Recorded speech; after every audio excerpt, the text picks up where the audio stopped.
मित्रों, सुप्रभात। Question week के इस स्पेशल सेशन सवाल आपके और जवाब हमारे में आप सबका स्वागत है। तो आइए लेते हैं आज का प्रश्न और देते हैं उसका जवाब। आज मेरे पास जो सवाल आया है उसे पूछा गया है कि आजकल कई सारे बैंक फिक्स्ड डिपॉजिट के लिए कहते हैं, तो आप बताइए कि फिक्स्ड डिपॉजिट चुनने से पहले किन किन बातों का ध्यान देना आवश्यक है। तो दोस्तों आइए जानने की कोशिश करते हैं उन सभी बातों को जिन्हें हम फिक्स्ड डिपॉजिट चुनने से पहले जानना चाहिए।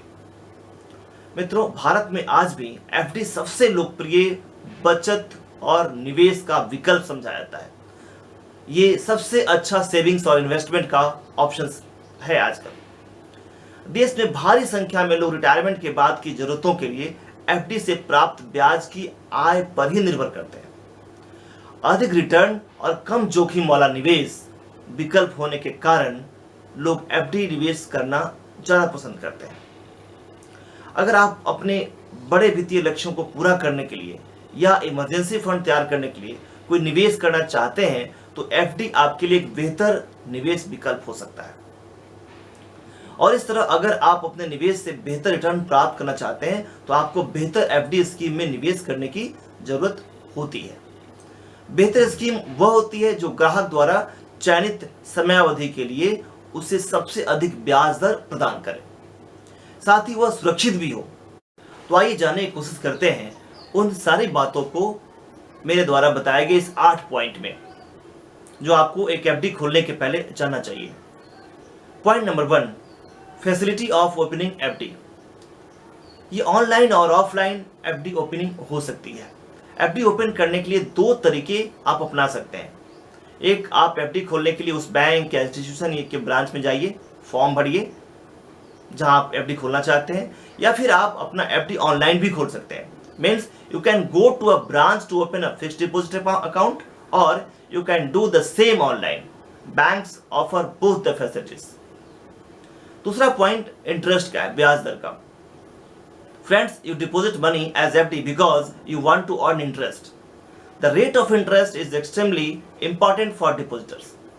तो इसलिए ग्राहक को आपको एफडी करवाते समय बाजार में उपलब्ध भिन्न भिन्न एफडी स्कीम की ब्याज की दरों की तुलना अवश्य कर लेनी चाहिए और जिस समयावधि के लिए एफडी करवाना चाहते हैं उस समयावधि में, उस टाइम पीरियड के लिए जो बैंक या संस्थान सबसे अधिक ब्याज दर दे उसी बैंक की एफडी स्कीम ग्राहक के लिए बेहतर साबित हो सकती है। Normally senior citizens get better rates than the usual rates. Rate tenure के हिसाब से भी कैलकुलेट होता है, ये भी आपको ध्यान रखना पड़ेगा। पॉइंट नंबर 3 की बात करते हैं। अपने धन की सुरक्षा सुनिश्चित करें। बेहतर एफडी स्कीम के लिए सिर्फ उच्च ब्याज दर का होना पर्याप्त नहीं है। ग्राहक को एफडी प्रोवाइडर की विश्वसनीयता की भी जांच अवश्य करनी चाहिए। ए रेटिंग वाली एफडी स्कीम को चुनना ज्यादा अच्छा होता है। क्रिशिल हो या इकरा जैसी संगठन है, अगर उन्होंने इसको विश्वसनीय रेटिंग दी हुई है तो आपको वहां पे एफडी लेनी चाहिए। पॉइंट नंबर 4 की बात करते हैं, अवधि की, टेन्योर की। Friends, different banks have different tenure और period of deposit. The minimum tenures are usually 7 to 14 days. On the other hand, the maximum tenure can be 8 to 10 years also. तो ग्राहक को एफडी स्कीम के लिए lock in period के बारे में अच्छी से जानकारी कर लेना जरूरी है। ग्राहक को पैसा एफडी में जितने लंबे समय तक रखेगा उससे उतना ही ज्यादा रिटर्न उसे मिलेगा। इसलिए एक लंबे लॉक इन पीरियड वाली एफडी में निवेश कर आप अधिक से अधिक रिटर्न प्राप्त कर सकते हैं। तो आपको टेन्योर का भी ध्यान रखना चाहिए। पॉइंट नंबर 5 की बात करें तो ब्याज भुगतान का विकल्प क्या है। वहां पे जब भी एफडी में निवेश करने के लिए आप जाते हैं, एक ग्राहक जाता है तो उसे चाहिए कि एफडी ब्याज भुगतान का विकल्प का निवेश को भी देखे। निवेशक को क्या दे रहा है विकल्प वो बैंक। यहां यह भी देखना चाहिए कि ब्याज भुगतान का विकल्प मासिक है, माने मंथली है, या त्रैमासिक है, क्वार्टरली है, या अर्धवार्षिक है, हाफ ईयरली है, या फिर एनुअली वार्षिक है। इस जानकारी से ग्राहक जो है अपने लिए बेहतर एफडी का चुनाव, उस स्कीम का चुनाव कर सकता है। छठा पॉइंट है पेनाल्टी शुल्क जो आपको चुकाने पड़ते हैं। कई बार दोस्तों जरूरत पड़ जाती है और निवेशक मैच्योरिटी से पहले ही एफडी तोड़वाना चाहता है। इस कंडीशन में ग्राहक पर पेनाल्टी शुल्क लगाया जाता है, कुछ चार्जेस लगाए जाते हैं, प्री मैच्योर पेनाल्टी बोलते हैं उसको। तो ग्राहक को निवेश करने से पहले विभिन्न एफडी स्कीम के पेनाल्टी शुल्क के बारे में पता करना बहुत जरूरी है। उसके लिए जो बेहतर हो वही स्कीम उसको चुनना चाहिए। 7 पॉइंट की बात करें, जो 7वां बिंदु हम ध्यान रख सकते हैं वो है टैक्स मैटर का। वर्तमान लॉ के अनुसार अगर बात करें तो इंटरेस्ट अर्न को इनकम ही समझा जाता है। तो इस तरह एफडी पर जो भी इंटरेस्ट आप कमाते हैं वो इनकम में आएगा और ये आपके टोटल इनकम में जुड़ जाएगा।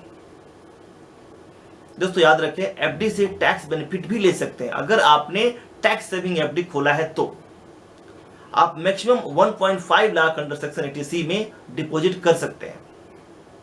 और यदि आप 10,000 से ज्यादा इंटरेस्ट एफडी पर साल में कमाते हैं तो आपका टीडीएस भी कटेगा। इसके लिए आप 15G या 15H फॉर्म भर सकते हैं, भरना चाहिए आपको, यदि आपका इनकम टैक्स एग्जेम्पशन लिमिट से कम है। और लास्ट पॉइंट की बात करें, पॉइंट नंबर 8 की, तो मेरे समझ से ओडी अगेंस्ट एफडी की सुविधा वहां पे है उस जगह पे या नहीं, ये देखना चाहिए आपको पता लगाना चाहिए, पता करना चाहिए कि उस बैंक या इंस्टीट्यूशन के पास में एफडी के अगेंस्ट में लोन ओवरड्राफ्ट की सुविधा है या नहीं है।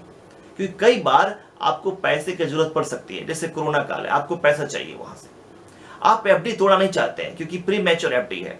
उस कंडीशन में आप उस एफडी के अगेंस्ट में एक ओवरड्राफ्ट ले लेते हैं, आप यूज करते हैं, उस पर इंटरेस्ट पे करते हैं और जब मर्जी हो आप उसको बंद कर देते हैं।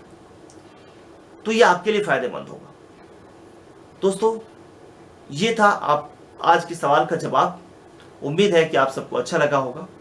ऐसे ही सवाल पूछते रहिए, मैं आपके पास हर दिन उस सवालों के जवाब लेके आऊँगा। फिर अगले दिन अगले सेशन में किसी और सवाल के साथ मिलूंगा। तब तक के लिए नमस्कार।